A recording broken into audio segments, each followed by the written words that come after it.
You know the name Layton. It's probably a name you know because it's a street on the south side of Milwaukee, but the name comes from an important man in the history of our city. Frederick Layton was a meat packer, but so much more. His life and extensive art collection, the subject of a new book, Layton's Legacy. Milwaukee historian John Eastberg, one of the authors of this huge book, is here this afternoon. Johnny, we should have gotten in its own chair. I know, right. I know.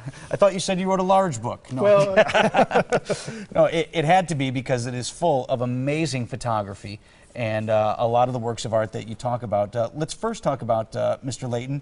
I think if you know anything about him, you do know that he was in the meatpacking industry, but you know very little else. Exactly. I had no idea he had this art collection. It was an English immigrant that came to Milwaukee in its very early days. So he arrived in Milwaukee in 1843, eventually went into the meatpacking business, and then in the 1870s and 80s developed tremendous interest in art, and that's kind of where the story picks up. Did he have a taste for the art? Like, where did that come from? Was he just a cultured person? Did he just have an eye for it? Where was it? That was actually one of the things that my co-author Eric Vogel and I really struggled to do research about where this interest came from. But it turned out his business associates in England were very interested in art and kind of showed him the ropes. Plus, there was a very active arts kind of consortium of interested people here in Milwaukee in the 1860s, 70s, and 80s.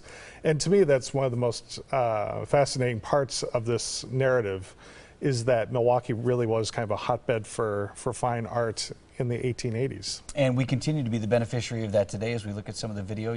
Many of these works are the property of the Milwaukee Art Museum now? Well, actually, it's a whole separate collection within the Milwaukee Art Museum. So it still is run by the Layton Art Collection, which is still a separate It used to be its own museum, correct? Exactly. In 1957, a partnership was developed between what became the Milwaukee Art Museum and the War Memorial, and that's when the Layton Collection went down there.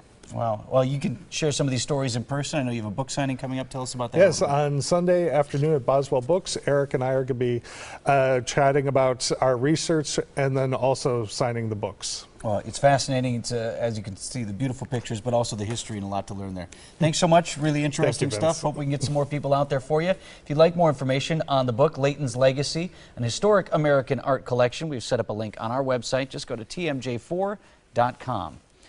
And we'll be right back.